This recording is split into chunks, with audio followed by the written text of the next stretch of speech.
The second criteria is the positioning. So they're all three of them. You can concise them in one. Is the position of the access cavity, allow appropriate removal of pulp form and access to all canal. Outline form is well positioned. Access cavity is appropriately positioned. Access cavity positioning compromise access to the canal. Okay. Size of access cavity allow appropriate removal of pulp form and access to all canal.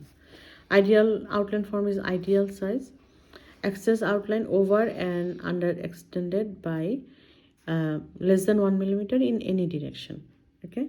Now this one is bit lenient than the Caris preparation, because you remember Caris preparation. This is the outline form is 0.5 to 1.5 1 millimeter in overall, like in all over the.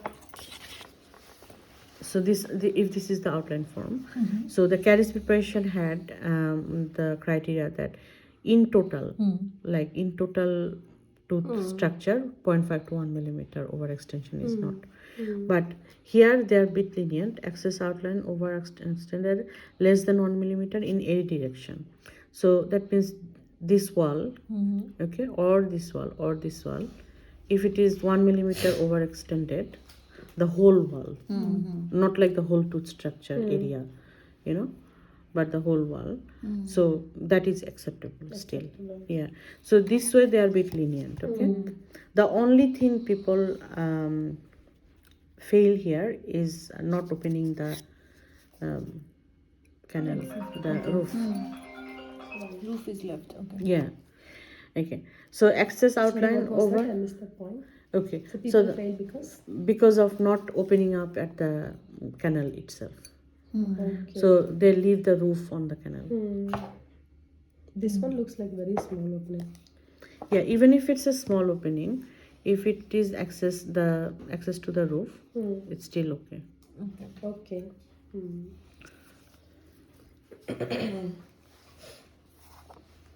And it has to be unobstructed. Okay? With the straight line access, right? Yeah.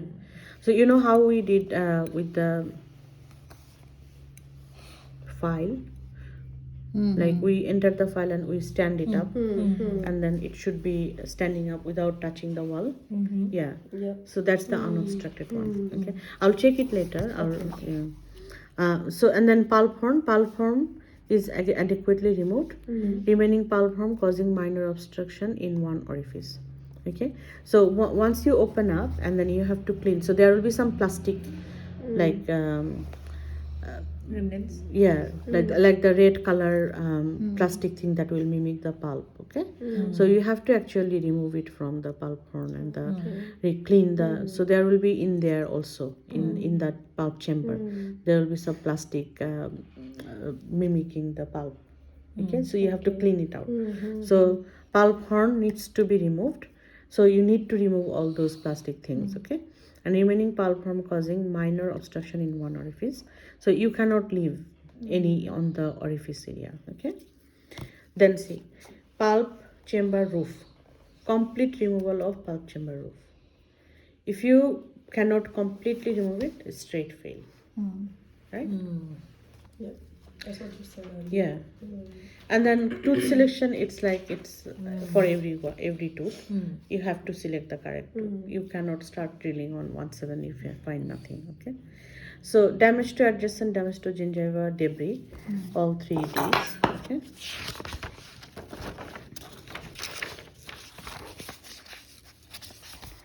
Then flare. So here comes our flare, which is between our traditional access and conservative. Okay. So optimum flare of preparation wall, slightly over flare internal wall, or flared internal wall. So here what I do is, there was a big discussion in the Facebook groups before. So which one we do for ADC preparation? And then people like all over the world, a lot of specialists and everybody came into that discussion. And then they came into conclusion that so for the mesiobuccal and the distal, you do straight line access cavity, and for palatal you do divergent. Yeah, but my theory is I did straight line access for all three all three canals, okay, because I did not want to take that risk. So because the palatal is very deeply placed, and then their theory was, if you go straight line access for the palatal, you actually remove a lot of tooth structure from the cusp tip, okay, and then you actually undermine the cusp, and then that actually compromise our tooth, the tooth itself, okay. So that's why they say that for accessing the palatal you can actually go like convergent, okay. But for exam purpose, like that probably in clinical scenario that's okay, but exam purpose I just went for straight line access cavity for all three of them, and I passed, okay. Yeah, so we have to do, like, if you go for flared preparation, you can go straight line, up to straight line, okay. The ideal will be, conservative preparation will be convergent, okay. But then you can go up to straight line, but you cannot go divergent outwards, okay. So that's my theories, okay. So I will do is to be on that slightly over flare internal wall. So to avoid that, I don't know what is their criteria of slightly over flare and flare, okay. Where they draw the line. Yes, So just keep it straight. yeah. So that's why my theory is keep it straight, not more than that, okay. I wouldn't do the convergent, like flare inside and then constricted outside. That will be like, I will be scared that I will leave roof or something, but I will be doing the straight lines. Yes. Yeah. Then removal of internal tooth structure, axial wall, optimum removal of internal tooth structure. So internal tooth structure is, so they are mimicking it as a natural tooth. So here is the pulp chamber, which is it's open inside, and then this white part is the enamel, okay, that will be covering the pulp chamber. So you have to remove that white part, the enamel part, so that there is no shelf left here, okay. So that's our, so we have to remove the optimum, but then when you are doing that, you cannot actually remove a lot of tooth structure inside. Yeah. So optimum, so minor removal of internal tooth structure beyond optimum preparation, moderately excessive removal of internal, that will take you to borderline, okay.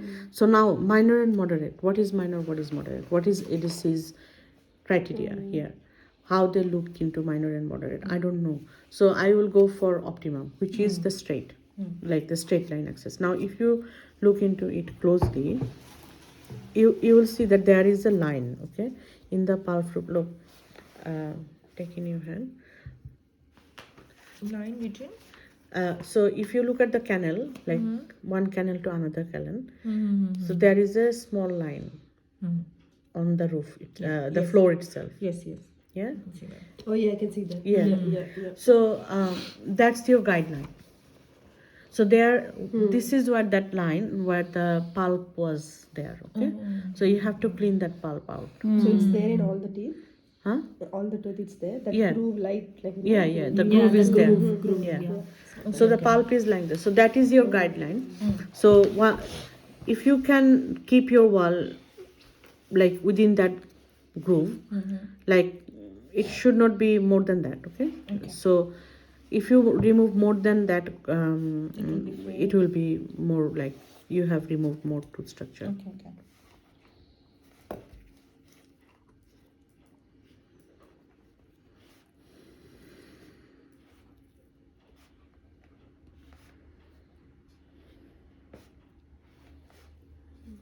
Then the condition of the pulp floor, we cannot damage or gouge on the pulp floor. So while you are doing it, you cannot touch the pulp floor at all. Okay, but minor damage is still okay. That means like you have slightly touch it, like a little bit of scratch is still okay, but then you cannot dent on it. Okay, so then it will take you to fail. Yeah. Then debris, we cannot leave any debris behind. Kevo surface margin and wall finish. So the final Kevo surface margin, which is the outline, it has to be nice and smooth. So there should not be any irregularities. Okay, and the wall has to be all very nice and smooth as well. So the inside of the wall has to be very nice and smooth. So the last thing is you just smoothen out all the walls and then smoothen out the Kevo surface margin. Okay, and at the same time, do not create bevel here at the outline form. Okay, the ADC, they don't like bevel. Yeah.